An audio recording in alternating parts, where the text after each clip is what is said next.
ಇನ್ನು ಸಚಿವ ಪರಮೇಶ್ವರ್ ವಿರುದ್ಧ ನೇಹಾ ಸಂಬಂಧಿಕರು ಆಕ್ರೋಶವನ್ನ ವ್ಯಕ್ತಪಡಿಸ್ತಾ ಇದ್ದಾರೆ. ಇದು ಆಕಸ್ಮಿಕ ಘಟನೆ ಅಂತ ಹೇಳಿದ್ರು ಗೃಹ ಸಚಿವ ಪರಮೇಶ್ವರ್ ಅವರು. ನಿಮ್ಮ ಕೈಯಲ್ಲಿ ಆಗದಿದ್ರೆ ಆರೋಪಿಯನ್ನ ನಮಗೊಪ್ಪಿಸಿ ಅಂತ ನೇಹಾ ಕುಟುಂಬಸ್ಥರು ಆಕ್ರೋಶವನ್ನ ವ್ಯಕ್ತಪಡಿಸ್ತಾ ಇದ್ದಾರೆ. ಈ ಘಟನೆ ಸಂಬಂಧಪಟ್ಟಂಗೆ ಗೃಹ ಸಚಿವ ಪರಮೇಶ್ವರ್ ಅವರು ಹೇಳಿಕೆ ಕೊಟ್ಟರು. ಲವ್ ಜಿಹಾದ್ ಅಲ್ಲ, ಲವ್ ಸ್ಟೋರಿ ಅಂತ ಹೇಳಿದ್ರು. ಆಕಸ್ಮಿಕವಾಗಿ ನಡೆದಿರುವಂತಹ ಘಟನೆ ಅಂದ್ರು. ಈ ಹೇಳಿಕೆ ಸಂಬಂಧಪಟ್ಟಂಗೆ ಆಕ್ರೋಶ ವ್ಯಕ್ತವಾಗ್ತಾ ಇದೆ. ಇವತ್ತು ಜೈಲಿಗೆ ಹೋಗಿ ಚುನಾವಣೆ ಆದ್ಮೇಲೆ ಹೊರಗೆ ಬರ್ತಾರೆ. ಈಗ ಸುಮ್ಮನೆ ಇದ್ರೆ ಮುಂದೆಯೂ ಇದೇ ಮುಂದುವರಿಯುತ್ತೆ. ನೇಹಾ ಸಾವಿಗೆ ಕಾರಣವಾದವನಿಗೆ ಸಾವಿನ ಶಿಕ್ಷೆ ಆಗಬೇಕು ಅಂತ ಆಗ್ರಹ ವ್ಯಕ್ತವಾಗ್ತಾ ಇದೆ ನೇಹಾ ಕುಟುಂಬಸ್ಥರಿಂದ. ಸರ್, ಇದು ಆಕಸ್ಮಿಕ ಅನ್ನೋದ್ರಿ. ಆಕಸ್ಮಿಕ ಅನ್ನೋದು ಹಿಂದೆ ತಗೋಬೇಕು. ಅವ್ರ ಫ್ರೀ ಪ್ಲಾನ್ ಮ್ಯಾನೆ ಮಾಡ್ಯಾರ. ಹುಡುಗಿಯಂತೂ ಅಂತ ಕೇಳರಿ. ಇಲ್ಲೇ ಒಡನಾಟ ಬಾಳ ಐತಿ ಗಂಟಿಕಿರಿ ಮುನಿಗೆ ಅವ್ರದ.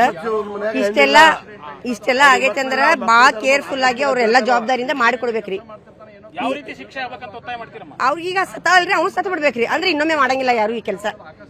ಅವ್ರ ಕೈಲಿ ಆಗ್ಲಿಕ್ರಿ. ಈಗ ಪಬ್ಲಿಕ್ ಕೊಟ್ಟು ಬಿಡ್ಲಿರಿ, ಮಾಡ್ತಾರ. ಆಗುದಿಲ್ಲ ಇಲ್ಲ, ಅವ್ರಿಗೆ ಅರಿವು ಆಗ್ಬೇಕ್ರಿ. ಅದ ಸಾಯುದಿಲ್ಲ ಅಂತ ಇನ್ನೊಬ್ರು ಮಾಡಂಗಿಲ್ಲ ಇಂತ ಕೆಲಸ. ಇನ್ನೊಮ್ಮೆ ಮಾಡಂಗಿಲ್ಲ ಇಂತದ. ಆಮೇಲೆ ಇವತ್ತು ಹೋದ್ಮೇಲೆ ಈಗ ಇಲೆಕ್ಷನ್ ಆದ್ಮೇಲೆ ಬೇಲ್ ಕೊಟ್ಟು ಮತ್ತೆ ಅವ್ರ ಹೊರಗೆ ತರದ್ ಬ್ಯಾಡ್ರಿ. ಇದು ಅದ ಕೆಲಸ ಮಾಡ್ತಾರ ಇವ್ರು. ಬೇಲ್ ಕೊಟ್ಟು ಹೊರಗೆ ಇವ್ರ ಅಬ್ಬಯ್ಯ ಅವರು ಇದು ಕೇರ್ಕೊಂಡ್ ಮಾಡ್ಬೇಕ್ರಿ. ಅವ್ರ ಮಗಳಂತ ತಿಳ್ಕೊಂಡ. ಈಗ ನಿರಂಜನ್ ಮಗಳು ಬೇರೆ ಇಲ್ಲ, ಅವ್ರ ಮಗಳು ಬೇರೆ ಇಲ್ಲ. ಆಗ್ತೈತ್ರಿ, ಆಗ್ತೈತಿ. ಎಲ್ಲಾರ್ಗು ಆಗ್ತೈತಿ. ಈಗ ಮಾಡಾಕತ್ತಾರ ಅಂದ್ರೆ ಚಾಲು ಮಾಡ್ತಾರ ಅವ್ರು. ಈಗ ಸುಮ್ನಿದ್ರೆ ಮತ್ ಮುಂದೆ ಚಾಲು ಮಾಡ್ತಾರ್ರಿ. ಅಂತ ದೊಡ್ಡ ಕಾಲೇಜ್ ಒಳಗೆ 4 ಲಕ್ಷ ರೂಪಾಯಿ ಡೊನೇಷನ್ ತಗೋತಾರ ಅವ್ರು. ಅವರು ಕೇರ್ ಆಗಿರ್ಬೇಕ್ರಿ ಕಾಲೇಜ್ದವ್ರು. 4 ಲಕ್ಷ ರೂಪಾಯಿ ಡೊನೇಷನ್ ತಗೋತಾರ್ರಿ ಅವ್ರು. ಒಂದು ವಾಚ್ಮ್ಯಾನ್ ಇಟ್ಟು ಅಲ್ಲೇ ಪ್ರಿನ್ಸಿಪಲ್ ರೂಮ್ ಒಳಗೆ ಇರ್ತೈತಿಲ್ರಿ. ಅವ ಬರ್ತಾನೆ, ಯಾರ ಹೋಗ್ತಾನೆ ನೋಡ ಗೊತ್ತಾಗಿಲ್ಲ. ಸರ್, ಇದು ಆಕಸ್ಮಿಕ ಅನ್ನೋದ್ರಿ. ಆಕಸ್ಮಿಕ ಅನ್ನೋದು ಹಿಂದೆ ತಗೋಬೇಕು. ಅವ್ರ ಫ್ರೀ ಪ್ಲಾನ್ ಮ್ಯಾನೆ ಮಾಡ್ಯಾರ. ಹುಡುಗಿಯಂತೂ ಅಂತ ಕೇಳ.